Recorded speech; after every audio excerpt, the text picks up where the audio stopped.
Lá no Egito Antigo, eles não pensavam que quando a pessoa morresse, era o fim de tudo.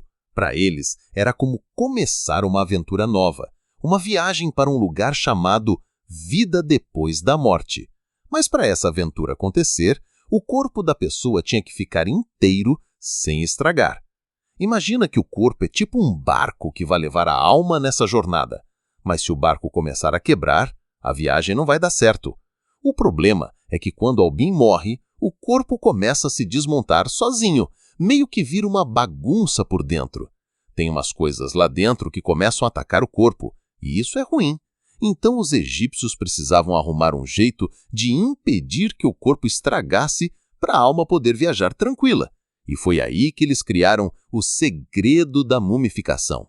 Mas aí você deve estar pensando, tá, mas quem fazia tudo isso? Quem tinha coragem de mexer num corpo e impedir ele de se desfazer todo? Pois é, não era qualquer um não.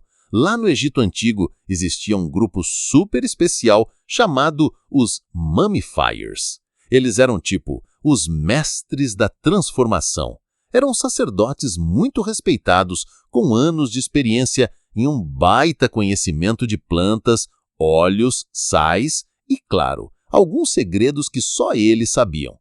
Imagina uma equipe de especialistas, com roupas diferentes, trabalhando em silêncio dentro de um templo. Todo mundo concentrado, com cada um sabendo exatamente o que tinha que fazer. E sabe o mais legal? Eles tratavam o corpo com o maior respeito. Não era só um trabalho, era quase um ritual mágico. Eles acreditavam de verdade que estavam ajudando a pessoa a chegar bem no outro lado da vida, lá no mundo dos deuses. Agora, quer saber qual era o primeiro passo dessa transformação? Se prepara porque a gente vai falar de uma parte meio, digamos, nojenta. Tá preparado? Porque agora vem uma das partes mais, digamos, esquisitas de todo esse processo. Os egípcios acreditavam que o cérebro, adivinha, não servia para nada. Isso mesmo, na cabeça deles, o coração era o centro da inteligência, das emoções. E o cérebro? Era só um enfeite ali dentro da cabeça. Então sabe o que eles faziam? Pegavam um gancho de metal comprido, colocavam ele dentro do nariz da pessoa, é sério, e começavam a mexer lá dentro para quebrar o cérebro todinho. Depois de transformar tudo numa meleca, eles inclinavam o corpo de um jeito que o cérebro saía escorrendo pelo nariz. Dá até uma arrepiada só de imaginar, né? E não para por aí.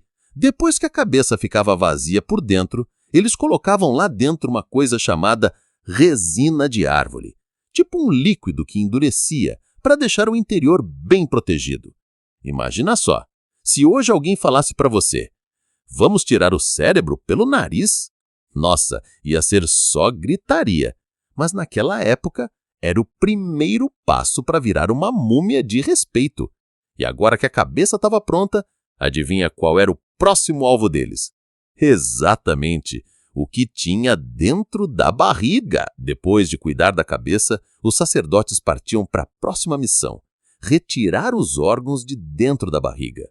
Por quê? Porque esses órgãos, como estômago, intestinos, fígado e pulmões, eram cheios de bactérias e líquidos que faziam o corpo apodrecer rapidinho.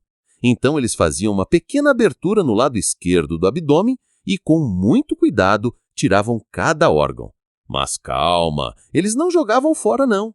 Esses órgãos eram lavados, limpos e guardados em potes especiais chamados potes canópicos. Cada pote tinha uma tampa com o formato de um deus diferente, porque os egípcios acreditavam que esses deuses iam proteger os órgãos durante a viagem para o outro mundo. Mas tinha uma exceção: o coração. O coração era considerado a parte mais importante de todas e, por isso, merecia um cuidado especial. Enquanto os outros órgãos iam direto para os potes canópicos, o coração tinha um destino diferente e super especial. Os egípcios acreditavam que o coração era o lugar onde moravam os sentimentos, as memórias e a personalidade da pessoa. Era ele que ia ser usado num teste super importante no mundo dos mortos, o julgamento do coração. Funciona assim: Lá no além, o coração da pessoa seria colocado numa balança e do outro lado estaria a pena da deusa Marte, que representava a verdade e a justiça. Se o coração fosse mais leve que a pena, boa notícia, a pessoa podia seguir para o paraíso egípcio, um lugar lindo chamado Campo de Juncos, tipo o céu deles. Mas se o coração fosse pesado, cheio de más ações, aí já era. A alma da pessoa seria devorada por um monstro chamado Amit, metade crocodilo, metade leão, metade hipopótamo. Por isso, em alguns casos, o coração era deixado dentro do corpo, bem protegido. Em outros, eles colocavam um amuleto em forma de coração, só para garantir que a pessoa tivesse sorte no julgamento. Pronto, coração cuidado, agora vinha uma das partes mais curiosas do processo: secar o corpo inteiro. Depois de tirar os órgãos e cuidar do coração, os sacerdotes tinham que resolver outro problema. O corpo ainda estava cheio de água por dentro. E sabe o que acontece com coisas molhadas com o tempo? Isso mesmo, elas apodrecem. Então os egípcios usavam um truque genial, um tipo de sal chamado natrão.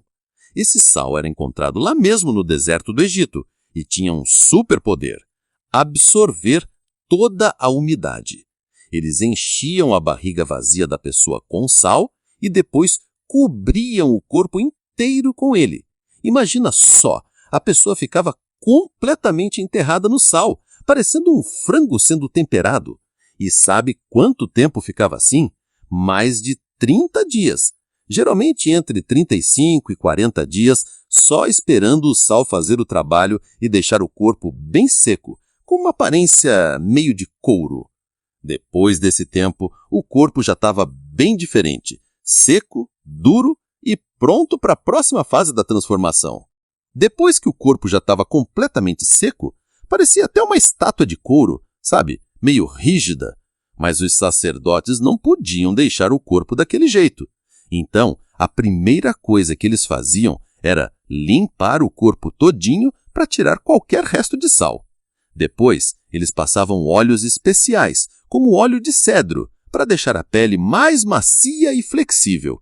E para deixar tudo ainda melhor, eles usavam resinas aromáticas, tipo um perfume natural da época.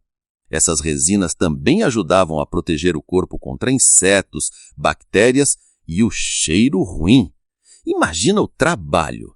Eles iam passando óleo, massageando, cuidando de cada pedacinho, tudo com muito respeito e atenção, porque para eles o corpo era sagrado.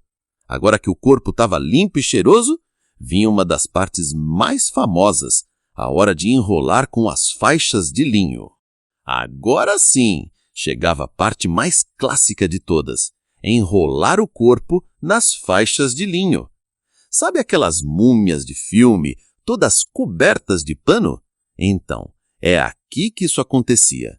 Os sacerdotes pegavam tiras bem compridas de linho, um tecido leve que eles tinham lá no Egito, e começavam a enrolar o corpo todinho, dos pés até a cabeça. E não era de qualquer jeito, não. Eles faziam isso com o maior cuidado, camada por camada. E tem um detalhe curioso: entre uma camada e outra, eles colocavam pequenos amuletos mágicos.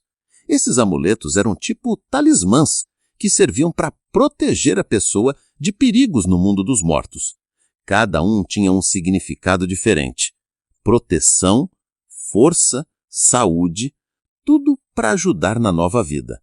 E olha só, em algumas múmias, os arqueólogos descobriram que os egípcios usavam até centenas de metros de tecido. Em alguns casos, o suficiente para cobrir 3 campos de futebol enfileirados. Imagina só, os sacerdotes passando horas e horas, enrolando com todo cuidado, camada por camada, tudo isso para garantir que a pessoa estivesse bem protegida, cheirosa, com amuletos mágicos e pronta para sua grande aventura no além. E olha que curioso, mesmo depois de milhares de anos, muitas dessas múmias continuam super bem preservadas até hoje. A prova de que os egípcios realmente eram mestres na arte da mumificação. Então é isso. Agora você já sabe todo o passo a passo de como uma pessoa virava uma múmia no Egito Antigo. Se gostou desse vídeo, já deixa o like, comenta o que mais você quer aprender sobre Egito e até a próxima viagem no tempo.